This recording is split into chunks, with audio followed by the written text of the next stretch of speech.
She brushed it off like it meant nothing.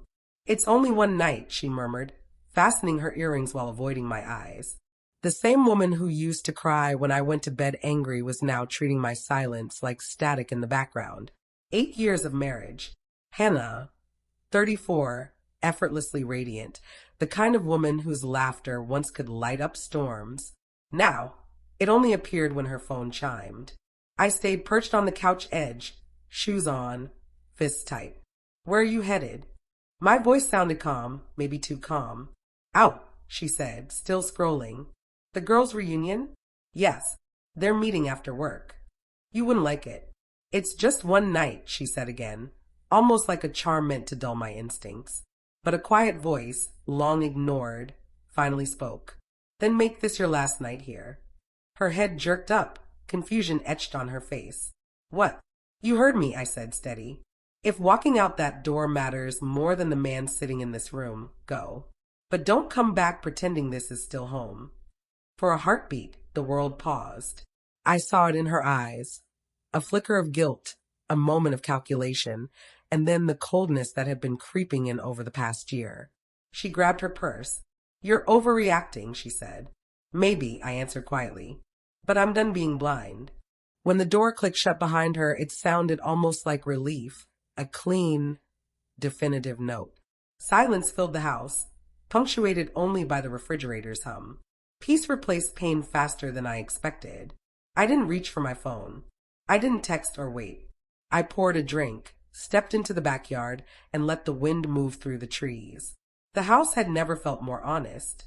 At 2:17 a.m., the front door opened. Her heels tapped carefully on the hardwood. I didn't move. She peeked into the living room, froze at the sight of me, glass half full, eyes unwavering. You're still awake, she murmured. I guessed what she wanted. Planning to pack? Her eyes widened. Ethan, stop. You're overreacting. It's just one night out. I gave a faint smile. That's what you said. She looked away, fumbling. You don't even know what happened. I don't need to, I said. I only know what won't happen anymore. Respect, honesty, effort. She sank onto the couch as if trying to reclaim the version of us that had existed before. But that version had faded long ago. Do you really think I'd cheat? Her voice trembled just enough to sound rehearsed. I studied her. I think you already left, Hannah. You just haven't packed yet. Her flinch told me she knew it was true. She tried to argue, but her phone lit up on the cushion with a name I didn't recognize. She flipped it face down. Silence. A silence louder than words. You can stay until morning, I said. After that, I'll have my brother help you move. No, Ethan, please. No, I replied softly. You made your choice tonight. You just didn't realize its cost. Tears filled her eyes, but I didn't look away. There comes a moment when sadness burns out, leaving only clarity. She stayed on the couch all night. I went to my side of the bed, stared at the ceiling. Sleep didn't come, but regret didn't either. By sunrise, I heard drawers close. Zippers zip, the quiet conclusion of a chapter. I didn't go downstairs. Some goodbyes need no witnesses. She paused at the door. I felt it in the silence. Then it clicked shut for the last time. The house felt lighter. Morning smelled of nothing. Not burnt toast, not perfume. Nothing. And somehow that was better. I made my coffee black, just as I used to. Bitter but honest. The quiet weighed heavier than I expected, yet it was real. I didn't text her, didn't block her. I deleted her contact entirely. Peace comes when you stop expecting closure from someone who already gave it by leaving.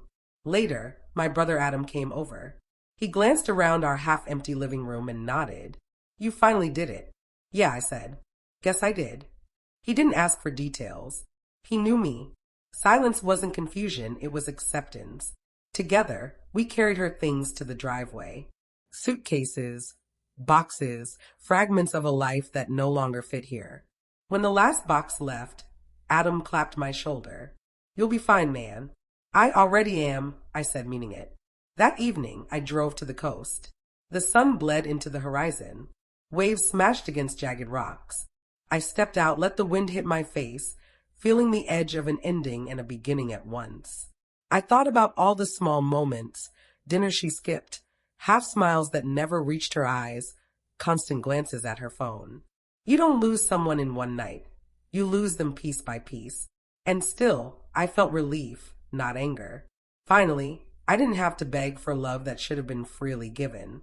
A week later, she texted, "Can we talk?" I stared. The part of me that used to chase hope stayed still. Nothing remained to talk about. I typed, "So did I," then deleted the thread. That night, I slept 8 hours straight. No tossing, no restless thoughts. Sleep felt like forgiveness. Months went by. I repainted walls, changed curtains. She chose not to erase herself to reclaim my space, my peace. One Saturday, I ran into Claire, an old friend. We laughed, talked, caught up. No sparks, no tension, only ease. She left with a smile. "You seem lighter," she said. Lighter. Not happier, not lonelier, just lighter, like shedding a weight I hadn't realized I carried. Back home, the house was quiet but not empty. It was mine. I poured a drink, sat by the window, watched streetlights flicker. Somewhere, she probably replayed our last night. But I knew myself now. I hadn't stopped loving her overnight. I had just started loving myself enough to let her go. Love isn't about who stays. It's about who shows up when staying is hard. For too long, I was the only one showing up. Now I show up for me. I lifted my glass. A quiet toast to everything broken and everything that finally made sense. Peace doesn't come from holding on. It comes from finally saying, "Then make this your last night.